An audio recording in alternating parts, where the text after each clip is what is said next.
Conditions of Additional Credit Allowance, Section 910.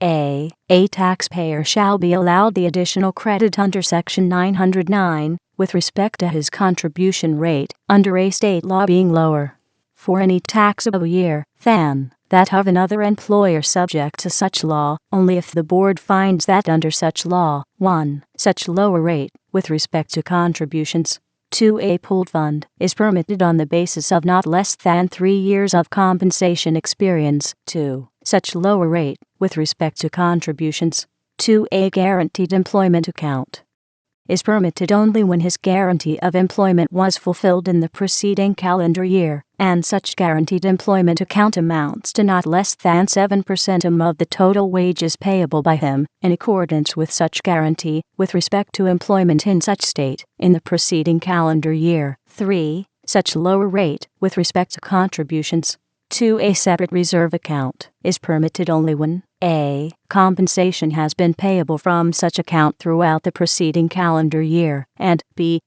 Such account amounts to not less than 5 times the largest amount of compensation paid from such account within any one of the 3 preceding calendar years, and c. Such account amounts to not less than 7% of the total wages payable by him, plus the total wages payable by any other employers who may be contributing to such account, with respect to employment in such state, in the preceding calendar year.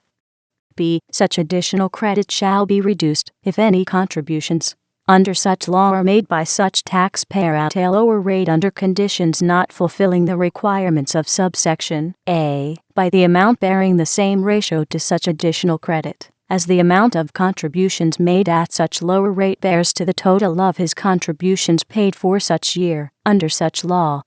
C. As used in this section. 1. The term reserve account means a separate account in an unemployment fund, with respect to an employer or group of employers, from which compensation is payable only with respect to the unemployment of individuals who were in the employ of such employer, or of one of the employers comprising the group. 2. The term pooled fund means an unemployment fund, or any part thereof in which all contributions are mingled and undivided, and from which compensation is payable to all eligible individuals, except that to individuals last employed by employers with respect to whom reserve accounts are maintained by the state agency. It is payable only when such accounts are exhausted.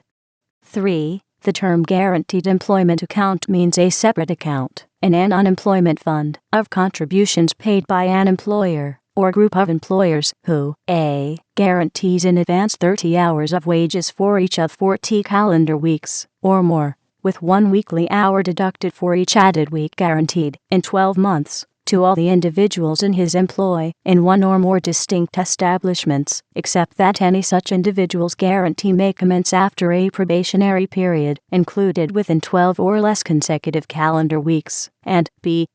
gives security or assurance satisfactory to the state agency for the fulfillment of such guarantees, from which account compensation shall be payable with respect to the unemployment of any such individual whose guarantee is not fulfilled or renewed, and who is otherwise eligible for compensation under the state law. 4. The term year of compensation experience, as applied to an employer, means any calendar year throughout which compensation was payable with respect to any individual in his employ who became unemployed and was eligible for compensation. Title 10. Grants to States for Aid to the Blind Appropriation, Section 1001.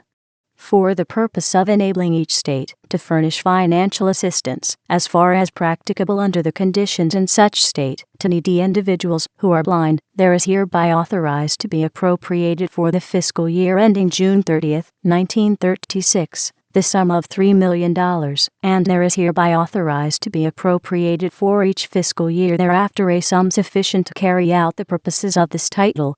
The sums made available under this section shall be used for making payments to states which have submitted and had approved by the Social Security Board state plans for aid to the blind.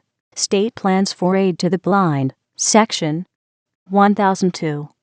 A state plan for aid to the blind must 1. Provide that it shall be in effect in all political subdivisions of the state, and, if administered by them, be mandatory upon them. 2. Provide for financial participation by the state. 3. Either provide for the establishment or designation of a single state agency to administer the plan, or provide for the establishment or designation of a single state agency to supervise the administration of the plan. 4. Provide for granting to any individual whose claim for aid is denied an opportunity for a fair hearing before such state agency. 5. Provide such methods of administration, other than those relating to selection, tenure of office, and compensation of personnel, as are found by the board to be necessary for the efficient operation of the plan. 6. Provide that the state agency will make such reports, in such form, and containing such information, as the board may from time to time require, and comply with such provisions, as the board may from time to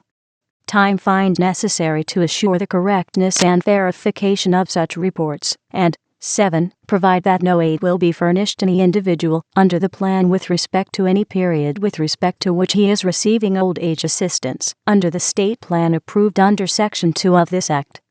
B. The board shall approve any plan which fulfills the conditions specified in subsection A, except that it shall not approve any plan which imposes, as a condition of eligibility for aid to the blind, under the plan, 1. Any residence requirement which excludes any resident of the state who has resided therein 5 years during the 9 years immediately preceding the application for aid, and has resided therein continuously for 1 year immediately preceding the application, or 2. Any citizenship requirement which excludes any citizen of the United States. Payment to states. Section 1003. A. From the sums appropriated therefor, the Secretary of the Treasury shall pay to each state which has an approved plan for aid to the blind, for each quarter, beginning with the quarter commencing July 1, 1935, 1. An amount which shall be used exclusively as aid to the blind equal to 1/2 of the total of the sums expended during such quarter as aid to the blind under the state plan with respect to each individual who is blind and is not an inmate of a public institution, not counting so much of such expenditure with respect to any individual for any month as exceeds $30, and 2. 5% of such amount, which shall be used for paying the costs of administering the state plan, or for aid to the blind, or both, and for no other purpose. B. The method of computing and paying such amounts shall be as follows. 1. The board shall, prior to the beginning of each quarter, estimate the amount to be paid to the state for such quarter under provisions of Clause 1 of subsection A. Such estimate to be based on a report filed by the state containing its estimate of the total sum to be expended in such quarter in accordance with the provisions of such clause, and stating the amount appropriated or made available by the state and its political subdivisions for such expenditures in such quarter, and if such amount is less than 1/2 of the total sum of such estimated expenditures, the source or sources from which the difference is expected to be derived. B. Records showing the number of blind individuals in the state, and C. Such other investigation as the board may find necessary. 2. The board shall then certify to the Secretary of the Treasury the amount so estimated by the board, reduced or increased, as the case may be, by any sum by which it finds that its estimate for any prior quarter was greater or less than the amount which should have been paid to the state under Clause 1 of subsection A for such quarter, except to the extent that such sum has been applied to make the amount certified for any prior quarter greater or less than the amount estimated by the board for such prior quarter.